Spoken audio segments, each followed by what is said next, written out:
नमस्कार मित्रों, हमारे चैनल में आपका स्वागत है। आज हम माता की 5वां अध्याय सुनेंगे। 5वां अध्याय, देवी की स्तुति, अंबिका के रूप की प्रशंसा।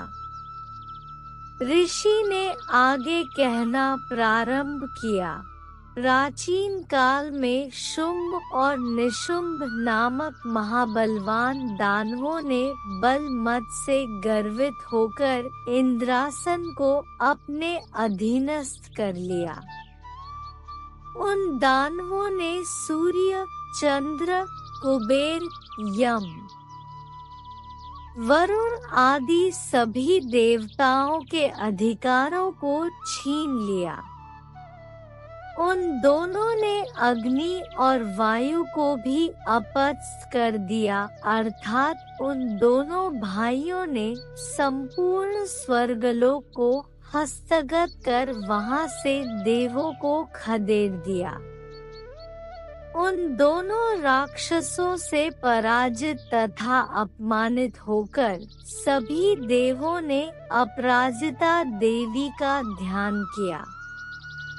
पूर्व काल में जगदम्बा द्वारा देवों को वर प्राप्त था कि जब भी उन पर किसी प्रकार का संकट उपस्थित होगा, तभी देवी की आराधना द्वारा उनका संकट दूर हो जाएगा। ऐसा सोचकर सभी देवता हिमालय पर्वत पर जाकर भगवती विष्णुमाया की स्तुति करने लगे। नवरात्र। देवताओं ने कहा, देवी को नमस्कार है। महादेवी शिवा को हम सभी का प्रणाम है। प्रकृति एवं भद्रा को नमस्कार है। हम लोग नियम पूर्वक जगज्जननी जगदम्बा की वंदना करते हैं। रौद्रा, नित्या, गौरी एवं धात्री देवी को मेरा बारंबार नमस्कार है। ज्योत्स्नामी, चंद्र रूपिणी तथा सुख स्वरूपिणी देवी को मेरी सतत वंदना है। शरणापत्रों के लिए कल्याणमयी, वृद्धिकरी एवं सिद्धि स्वरूपिणी देवी को हम सब लोग बार बार प्रणाम करते हैं। नैऋति, दानवों की लक्ष्मी, राजाओं की लक्ष्मी तथा शर्वाणी स्वरूपिणी जगदम्बा को हम सब नतमस्तक होकर अभिवादन करते हैं। दुर्गा, संकटहारिणी, सर्वसारभूता, सर्वकारिणी ख्याति। कृष्णा और धूम्रा देवी को मेरा सदैव नमस्कार है। अत्यंत सौम्या एवं अत्यंत रौद्रा देवी को हम सब 100 बार नमस्कार करते हैं। संपूर्ण प्राणियों में विष्णुमाया के नाम से अभिहित देवी की वंदना करता हूँ। समस्त जीवों में चेतना नाम से युक्त देवी का मैं अभिवादन करता हूँ।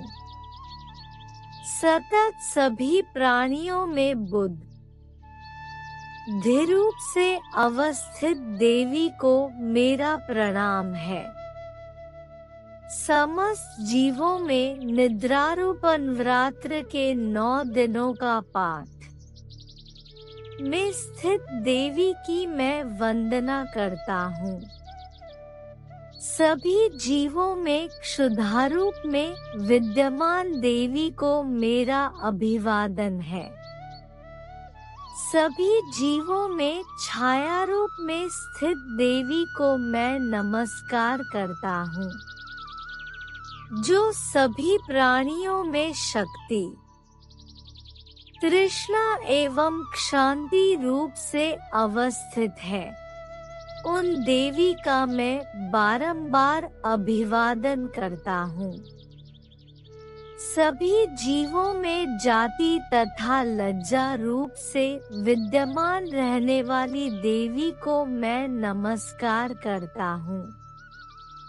सभी जीवधारियों में शांति, श्रद्धा एवं कांति रूप में अवस्थित देवी को मैं नमस्कार करता हूँ। जो देवी सभी लोगों में लक्ष्मी रूप से अधिष्ठित है, उनको मेरा नमस्कार है।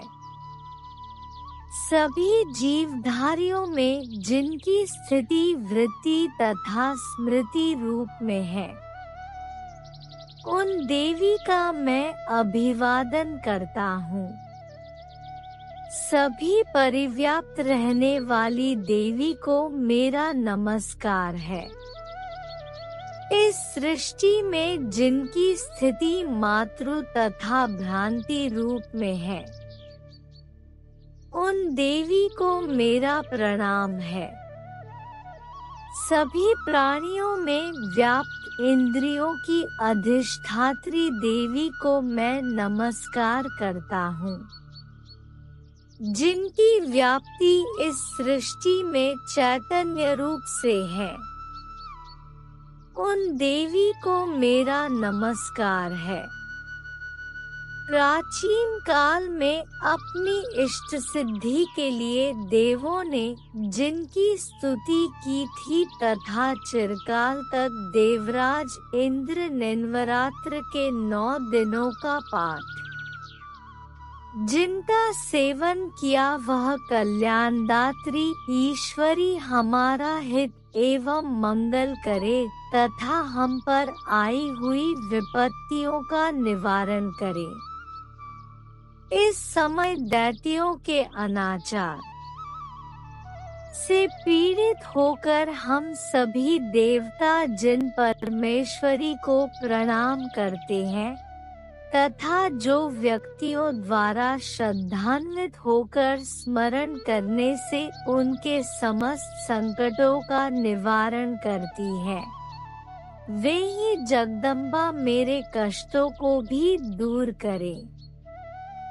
इसके बाद ऋषि ने कहा, हे राजन, देवताओं द्वारा जिस समय वहाँ स्तुति पाठ हो रहा था, उसी समय पार्वती जी ने भी वहाँ गंगा स्नानार्थ पदार्पण किया था। मनोहारी भृकुटी से युक्त उन भगवती पार्वती ने देवताओं से पूछा, आप लोग यहाँ पर किसका स्तुति गान कर रहे हैं? तब उन्हीं के शरीर कोश से निर्गत शिवा देवी ने उत्तर दिया, ये सभी देव युद्ध में शुंभ निशुंभ नामक दैत्यों से अपमानित के वह पराजित होकर मेरी ही स्तुति कर रहे हैं। पार्वती जी के शरीर कोश से ही अंबिका देवी की उत्पत्ति हुई थी, इसलिए वे त्रैलोक्य में कौशिकी नाम से संबोधित की जाती है। कौशिकी की उत्पत्ति के बाद पार्वती जी के नवरात्र के 9 दिनों का पाठ शरीर का रंग काला पड़ गया, इसलिए वे हिमालय पर निवास करने वाली कालिका देवी के नाम से प्रसिद्ध हुई। तदंतर शुंभ निशुंभ के अनुचर चंडमुंड ने आकर परम मुग्धकारिणी रूप वाली अंबिका देवी को देखा। देवी का अवलोकन करने के बाद उन्होंने शुंभ दैत्य से जाकर कहा, महाराज, मैंने हिमालय पर्वत पर एक अति सुंदरी स्त्री को देखा है। उसकी कांति से हिमालय लोकित हो रहा है। वैसी अनिंद्य सुंदरी को अब तक कभी किसी ने नहीं देखा होगा। दानवराज, आप पता लगाकर उस स्त्री को ग्रहण कर लीजिए। उस स्त्री के समस्त अंगों गोभा वर्णातीत है और अपनी अंग प्रभा से ही वह संपूर्ण दिग्दिगंतों को प्रकाशित ही है। अभी तक वह हिमालय पर ही विद्यमान है, आप चलकर उसे स्वयं अपनी से देख सकते हैं। इस समय आपके आवास स्थान में सभी अमूल्य रत्न, हाथी, नादी शोभित हो रहे हैं।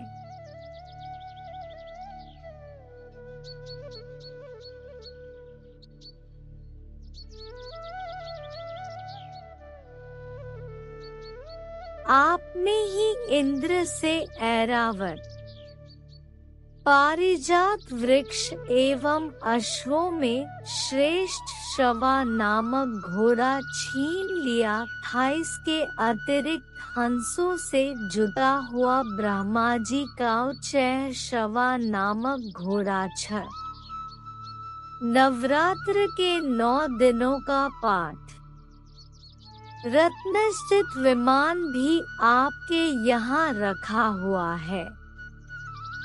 आपने कुबेर से महापद नामक निधि भी हरण करके अपने पास रख लिया है।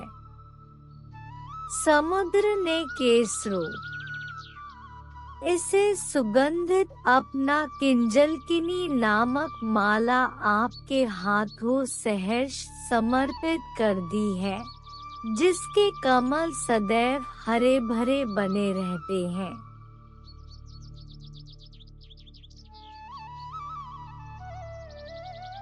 वरुण देव का सोना बरसाने वाला छाता भी आपके घर की शोभा बढ़ा रहा है तथा प्रजापति का उत्तम रथ भी आपके अधिकार में है। हे असुरराज, मृत्यु की उत्क्रांतिदा नामक शक्ति भी आपने उपलब्ध कर ली है। वरुण का पाश तथा समुद्रगर्भ के अनेक रत्न आपके छोटे भाई निशुंभ के पास है। अग्नि ने 2 दिव्य वस्त्र आपको स्वयं अर्पित कर रखे हैं। हे दैत्यराज, इस प्रकार आपने संपूर्ण रत्नों का संग्रह कर रखा है, फिर आप स्त्रियों में रत्न रूपी देवी को ही क्यों कर छोड़ रखा है? अतः इसे भी आप अपनी अनुगामिनी बना लीजिए।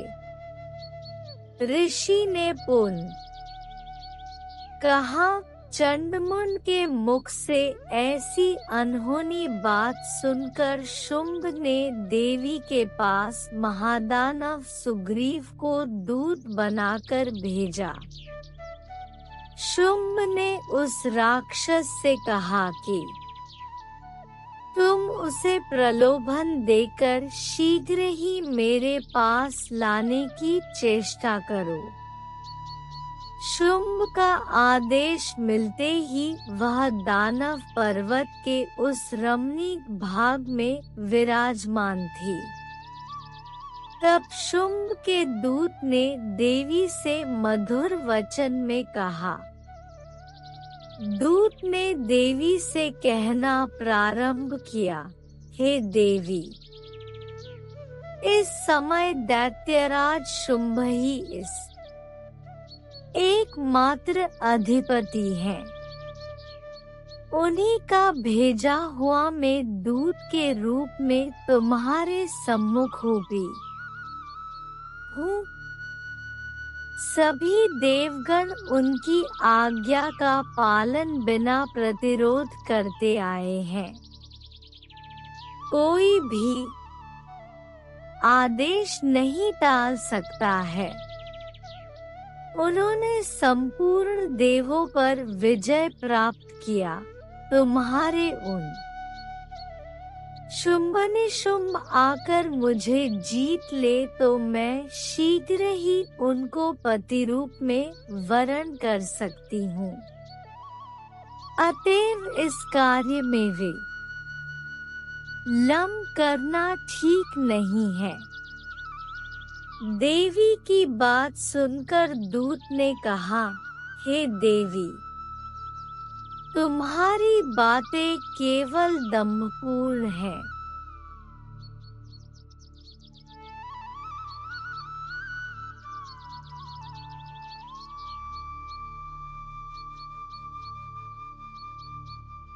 लड़ने की तो कल्पना भी नहीं की जा सकती है। इस विश्व में ऐसा कोई जीवधारी नहीं जो शुंभ निशुंभ के सामने खड़े होने की सामर्थ्य रखता हो। सभी देवता एक साधारण राक्षस को सामूहिक रूप से नहीं जीत सकते, तब तुम अकेली अल्लाह क्या कर सकती हो? जिन असुरों के आगे इंद्रादिक देवता भी नतमस्तक हो गए, उनके सामने तुम एकाकी क्या कर सकती हो? मेरी बात मान लेने में ही तुम्हारा हित है। आका तुम मेरे साथ चली चलो, अन्यथा हमको तुम्हें बलात् ले जाना पड़ेगा, तब तुम्हारी मर्यादा कहाँ रहेगी? दूत की बात सुनकर देवी ने कहा, तुम्हारा कहना ठीक है, परंतु मैं अपनी प्रतिज्ञा के कारण विवश हूँ। मैंने बिना सोचे समझे ही ऐसी प्रतिज्ञा कर ली थी।